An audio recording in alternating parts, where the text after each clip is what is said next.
Die USA verstehen sich als Führungsnation der freien Welt, als Zentrum der Demokratie. Sie ist es, die Joe Biden bei Amtsantritt versprochen hat, zu verteidigen. Eigentlich hat er damit China gemeint, doch der Sturm aufs Kapitol hat gezeigt, dass die Demokratie auch im eigenen Land defekt ist. Was in den USA passiert, hat Vorbildwirkung. Auf meiner Reise bin ich 2 Journalisten, einem aus Simbabwe und einer Kollegin aus Malawi begegnet, die genau hinschauen.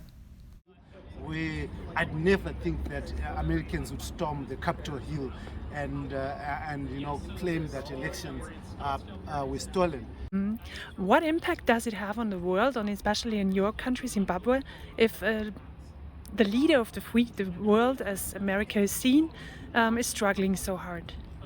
Well, the impact is huge, obviously, because we look up to America. Our government systems, especially in Africa, are modeled around the Western world. This is Europe, America, and when everything of this nature happens in America, so to speak, it has a tendency of informing how our governments behave. Like in Zimbabwe, when Capitol Hill was stormed, government officials celebrated that.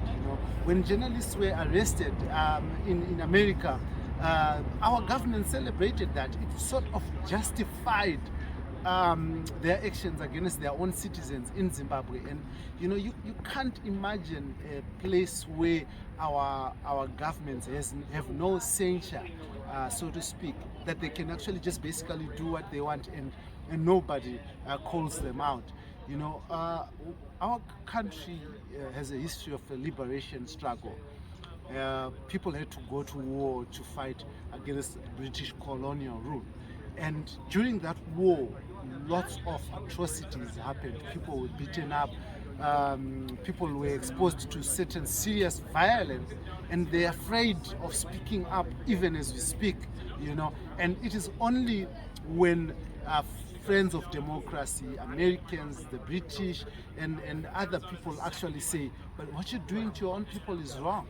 That's when there's a bit of some slowdown. So imagine when there's nothing like that happening, and the same things that are happening in Africa begin to happen in America. That would be dangerous. From the African perspective, there's a lot of expectation when you look at countries, the Western world, like UK, like the United States. You look at them as their big brother.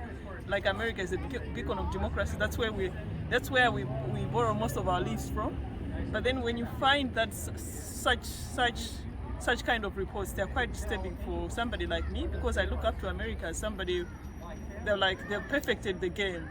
If things like that are able to happen, like what happened on January 6th is able to happen in America, I mean, what's in it for us as Africans? I mean, what we're expecting as far as the electoral systems are concerned. So you kind of, there is that thing to kind of accept some of the excuses that our leaders or politicians have.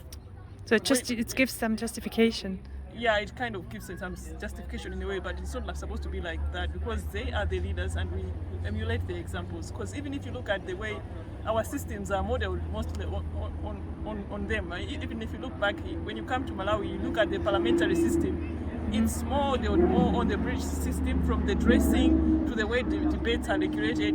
All of that comes from we look up to the British for that, and then when you look at such things happening, it's kind of in a way erodes some of the gains that have been made in as far as democracy is concerned.